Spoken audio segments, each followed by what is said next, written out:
We're back here on Jones and Company today, and speaking with Mr. Stan Burnside of Sideburns fame, if you read newspapers. And I say it that way, Stan Burnside, because a whole lot of people don't read. That's true. There are a whole lot of people who ought to be reading who do not read. And it gets me to the point of literacy. Yes. And the extent to which our system of education is adequate, and whether or not we are on the path that we should be to get people to become more literate. There are some people, I'm sure, who have not read Stan Burnside because they have a difficulty reading. Haven't we failed in a good many ways in bringing our people along? Well, I see it like this. In terms of literacy? I think, and I know I'm no expert on, and I can't give you any statistics to prove this, but I think Bahamians read a lot more than they're given credit for. Is that right? I think so. I think a lot of newspapers in the U.S. are going out of business, but Bahamians still read newspapers, you know? I think sometimes the information that they read is not information that is helping them to understand the issues, you know, but they're reading, you know, and, you know, I think, you know, I really have a great deal of respect for your newspaper and the standards that you have maintained. But I feel that a part of the problem is the issues. But as far as literacy is concerned, yes, I think we could do a lot more to entice Bahamians to read more. And we could do that by using some of the weapons that we haven't used, you know? Yeah, it is your uncle who said to me that if you want to, I think it is either, I beg your pardon, Clevenius, who said if you want to hide something from a Bahamian, put it in a book. And there are many Bahamians, professional Bahamians too, who will not pick up a book, who will not read. That's true. If you read the script under your cartoons, the message is really in the script most of the times, isn't it? Well, I try not to have to put the message in the script, you know, because my father, who was my greatest critic years ago, told me that the science of editorial cartoons is in the image. And son, if you have a drawing there without any words and people understand exactly what it is you're trying to convey, say that is the greatest cartoon. That's the highest level of cartooning. If you have to write all kinds of words, then you don't really need the image. Yes. So I sometimes spoon feed, and my father always said, son, you cannot spoon feed. Those who need all of that information, maybe, you know, they might never understand what it is you're trying to convey. I've seen cartoons in the New York Times, for instance, with one word. That's right. That's right. That's right. And I've drawn I've drawn many cartoons with no words. Yes. You know, with just the image. And I you know, I believe that, you know, a picture is worth 1,000 words when it comes to the cartoon. You know, if you're dealing with a painting, that's a different visual experience completely. But when you're dealing with the cartoon, you want that impact of the message to hit, bam, once, you know? From 1979 to now, you've seen the evolution of this country in many ways. Culturally, Junkanoo, Absolutely. socially, Yeah. politically. And that is why I said at the beginning of the program, you're one of the greatest commentators that we have in our society today. How do you describe, Stan Burnside, that evolution between 1979 and 2014? Wow. First of all, culturally, you'd have to break it down. I have seen, and I guess at 66 years of age, I'm starting to to have a little bit more perspective on life than I did years ago. I have seen so many developments in Junkanoo, for example. You know, I have seen, you know, the advancement of some of the, you know, it's almost like, I don't know what you would call it. There's so many talented artists in the Bahamas, talented visual artists, that I would venture to say that we probably have more talented artists per capita than anywhere else in the world, you know? And I have seen that develop, that phenomenon develop and mushroom. You know, we now have a National Art Gallery. When I came home in 1979, there were very few artists who were actually working at their craft.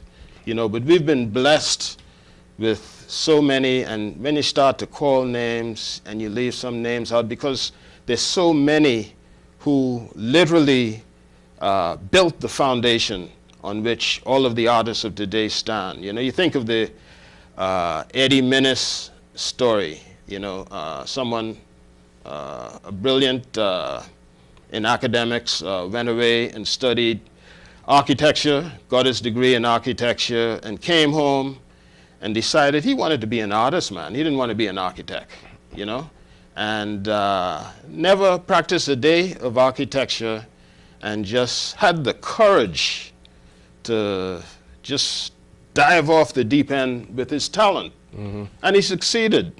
And he is an icon of courage for the visual arts community, you know. And all of us stand on his shoulders. People like Brent Malone and Max Taylor and Hervis Bain is someone I have tremendous respect for. He is one of my heroes. And so many others, the Roll brothers, Rolf Harris. I mean, see, once you start naming names, man, yes. I've been influenced and inspired by so many of these people over the years. And from then, 1979 to 2014, there have been so many developments, you know. When you talk about Junkanoo, yes, and you talk about, you know, and I've been blessed.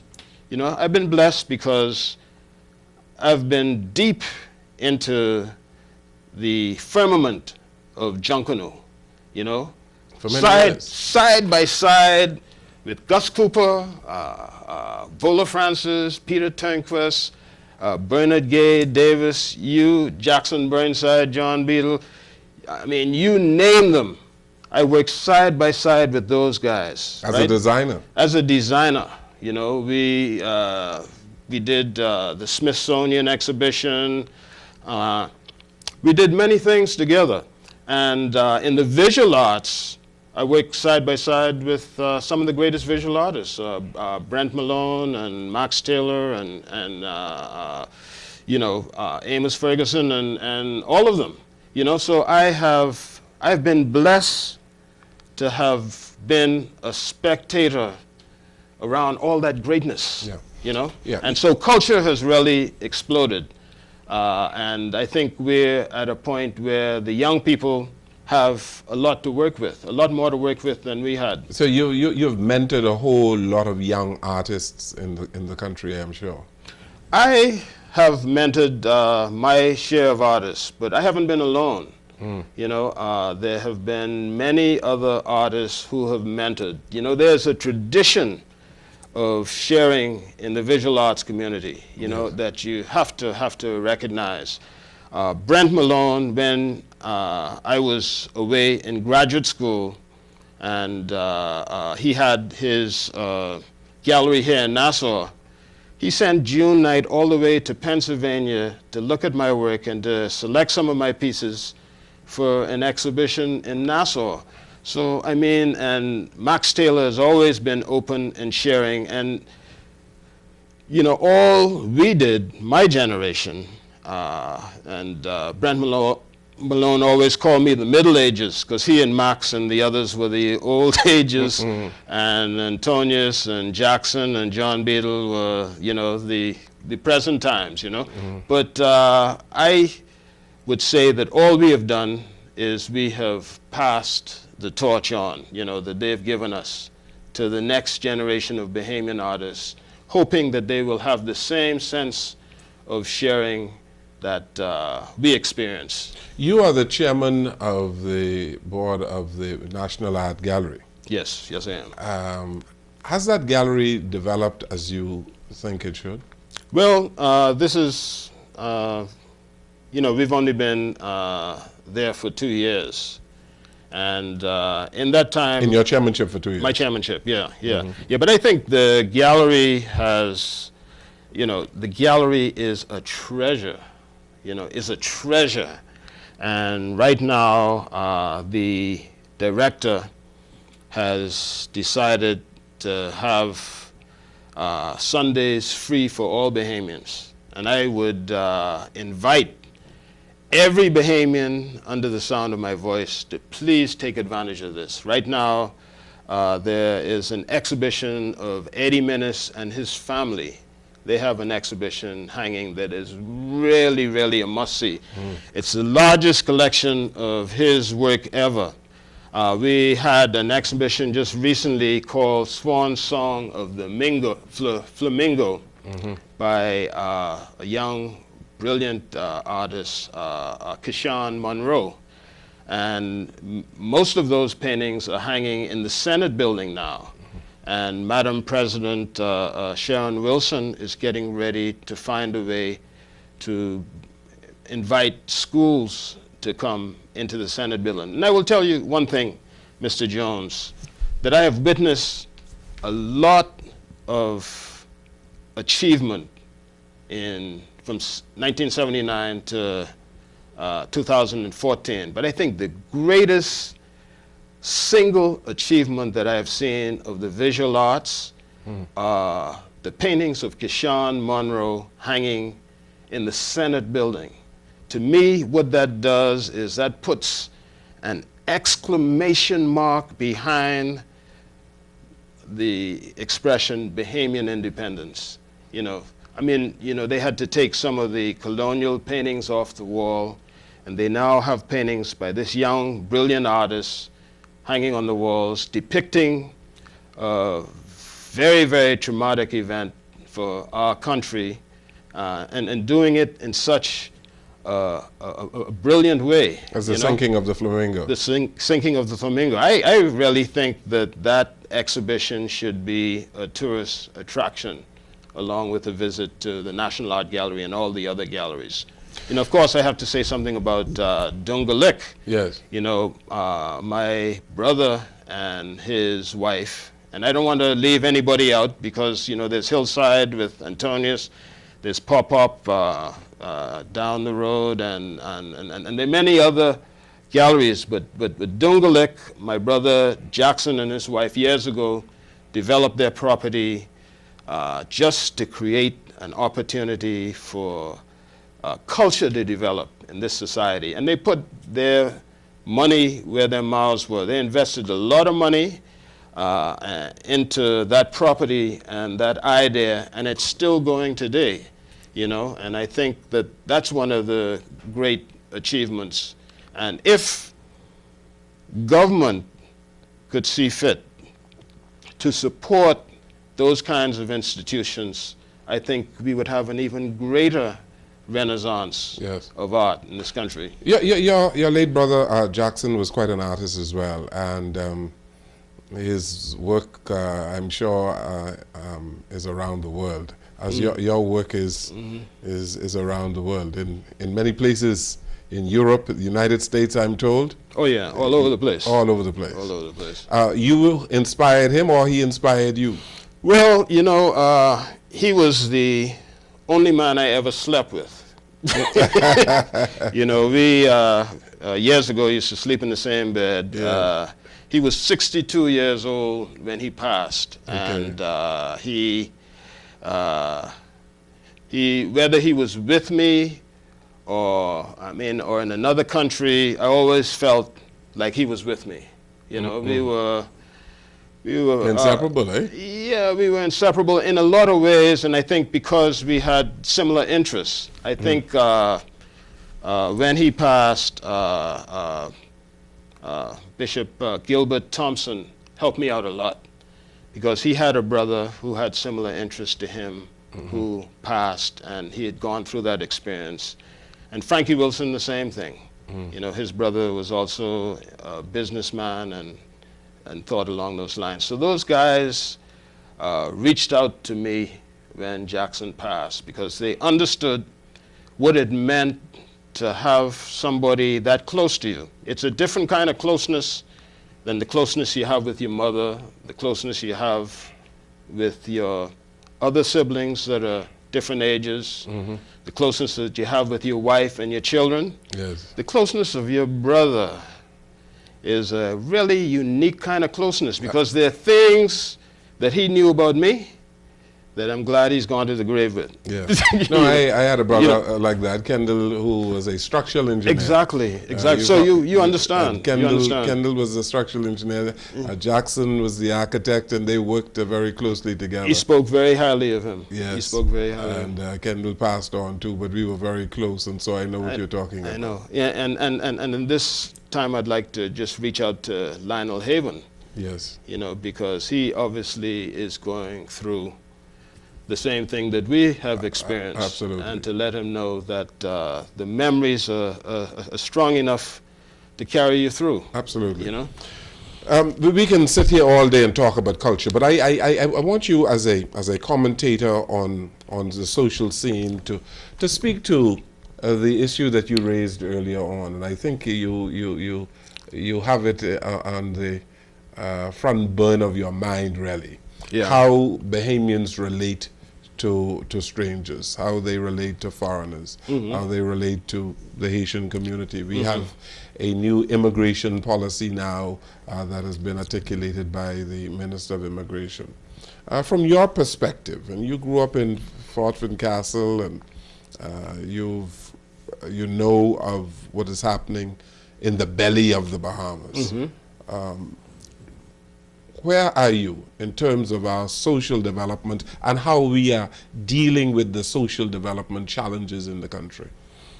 Well, I really think there's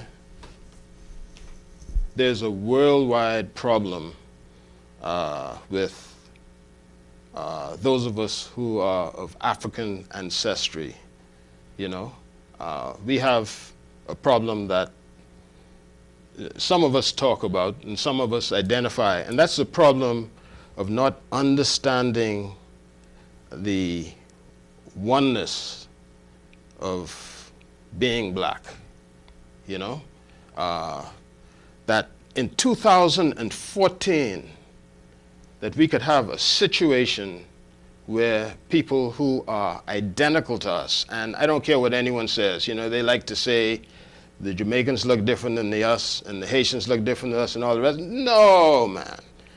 I can show you Haitians, Bahamians, Trinidadians, all of them. We are one people. You know, we come from different parts of Africa. The majority of us come from the western part of Africa. In fact, I used to tell my students at the College of the Bahamas that one family, I used to give them this story, one family was sitting at the dining table in the middle of the night. Slave traders came, and they took the sister to Haiti, the brother to Nassau, the uncle or the father to Trinidad, and the next one, you know, And so the family was split by design in order to control them, but the families were split. And then a few generations later, the descendants of one member of that family is pointing to the descendants of another member of that same family and saying, those people. That is how mad it is, Mr. Jones. That is how mad it is. Here we are in 2014, and we have failed to recognize, that we have a family. We have a family. Those who have families right now, immediate families, imagine if that happened to your immediate family, and your descendants would be pointing to the descendants of the other immediate family member, saying, those people. We have got to grow up. We have got to grow up, and we've got to understand that I think that will solve a lot of problems. I want to pick that point up, Stan Burnside. That's a crucial point. Yes, I think it is a powerful point that you make. Let's take this break here. We'll come right back.